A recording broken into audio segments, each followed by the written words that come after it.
Hello everybody, welcome to Deluxe Collectibles, and today I'm going to be doing my reaction and review for LEGO Ninjago Season 11, Episode 7, Ninja vs. Lava. So if you would like to go watch the reaction portion so that you'll be ready for the review, then feel free to go to the top of the description of this video, and then you'll be able to click on the link leading you to my Google Drive where you'll be able to view this episode reaction. And then once you're finished watching that, feel free to come back here to watch the review, because warning you here, this will include spoilers for the episode, so if you have not yet watched it, be sure to go take a look at it, watch it, unless you want me to spoil it for you, because I guarantee you my description of the episode is going to be entertaining. Hopefully. I can't guarantee that, even though I guarantee that. Let's just get straight into this. I'm sure a lot of you know the process here. If you've already seen my previous reactions for Ninjago, then you'd kind of know the system that's going on here, but we're going to go through this episode, and then I'm going to give you my score out of 10 for the episode, and then we're just going to go from there.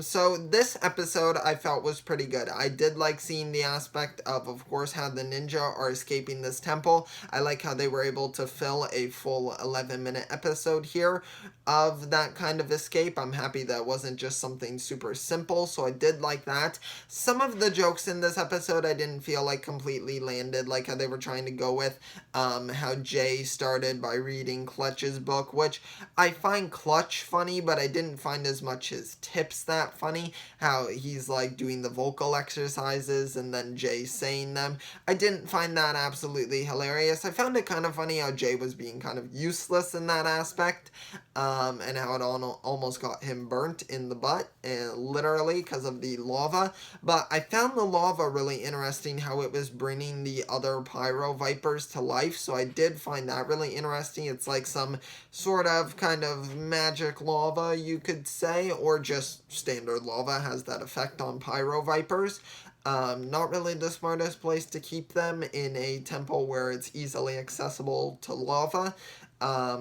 But now it seems like they're going to go with the story now of having to go to Ninjago City to try to stop the Pyro Vipers, of course, because Asphere is already there, as we saw with the Little Nelson story. So I like how they tied that in there at the end, letting them know about a paper boy kind of saving them. If they had said Little Nelson, then they would have actually known, but I know Pixel doesn't know Little Nelson, so she had no idea, and neither did Sensei Wu, so it's really only the ninja who personally know him. But I did find that really interesting, and I found that really cool how Pixel was the one to save him, because of course we can kind of infer that Sensei Wu would have said to Pixel, like, yeah, you better go pick up the ninja from this temple, and then she takes what seems to be the Shuri copter, which is what Zane's vehicle is in the Ninjago sets for this season. So that was really cool to get to see that vehicle there, that helicopter. But I did find that cool how she wound up saving them. I felt that it was cool, the kind of temple traps and everything, having to get through there. I found it really interesting how Kai had all his energy drained there, which I'm really interested if he has completely lost his fire elemental abilities, or if they will eventually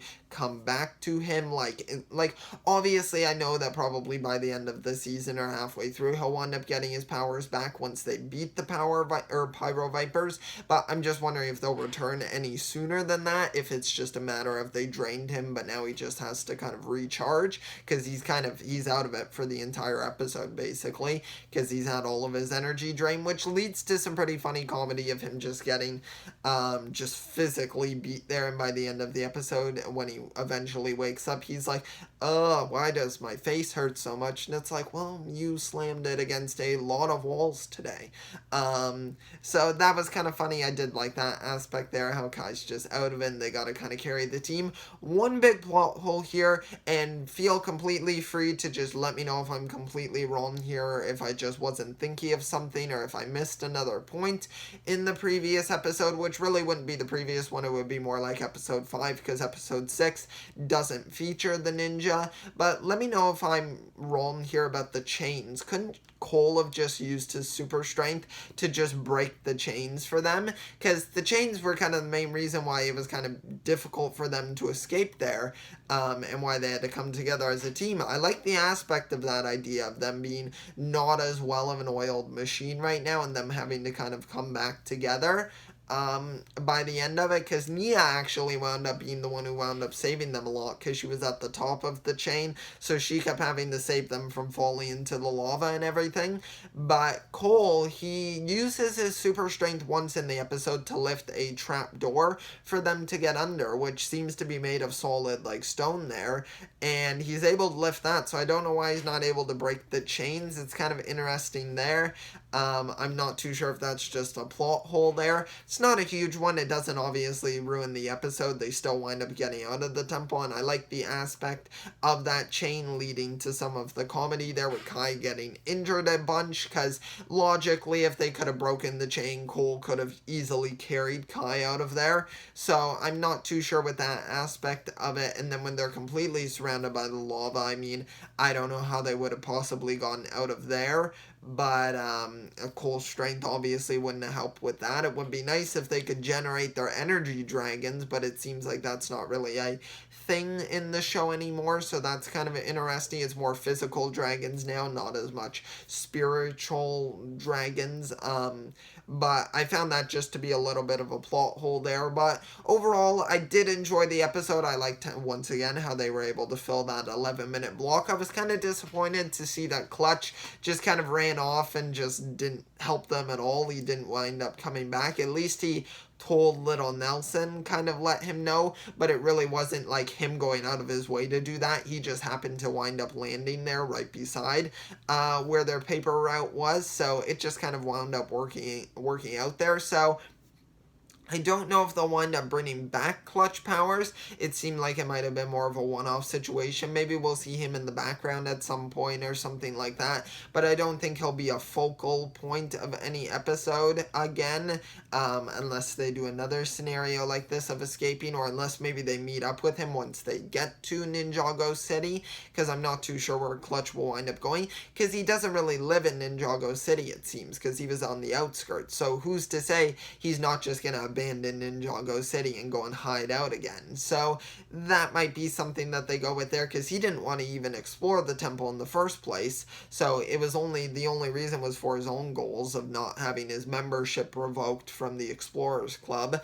So I don't know. I'm not exactly super fond of how they wrote Clutch powers, because I kind of wanted him in a more heroic role there, but I get why they did it. They wanted him to be a comedic character, almost filling that place where Dareth kind of holds. I found those characters to be very similar in Ninjago right now, like Clutch and Dareth. I feel like they're pretty similar there. And even Dareth doesn't really abandon them anymore. He's kind of a little bit more helpful, wanting to be more involved. I mean, we haven't seen him in this season so far, but I feel like he was more involved in like season 9, helping Lloyd, because they were missing a lot of the ninjas since they were in the other realm.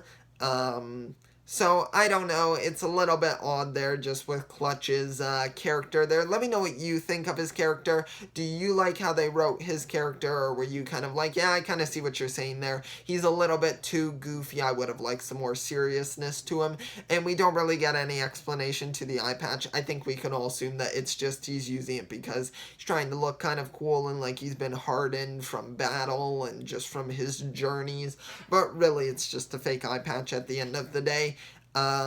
But yeah, overall I did enjoy the episode. I'm going to actually give it a 7 out of 10. I felt that it was very good. I like seeing them get into kind of escaping that temple. I think that was very cool. I just feel like that plot hole kind of stands out a lot, and just the idea of Clutch not trying to come back or at least do something, like, it would have been nice at least if maybe he had joined Little Nelson and them and been like, oh yeah, we better go warn like Sensei Wu, or go to the monastery and like warn someone about this. He kind of just takes the coward's way out here. So not a huge fan of that, but I did enjoy the episode overall. Let me know your thoughts on the episode in the comment section down below, and let me know what else you would like to see on the channel. Of course, I'm going to be continuing doing these reactions and reviews for LEGO Ninjago Season 11, and I might even be going back and doing some reviews for the previous seasons of Ninjago, so let me know if you would like to see that. And also leave the video a like and subscribe as well if you would like to see more of my content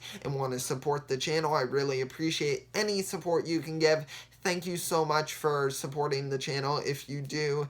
And just thank you for watching this video overall. I hope you enjoyed it. I will see you all next time, and always remember, keep on collecting.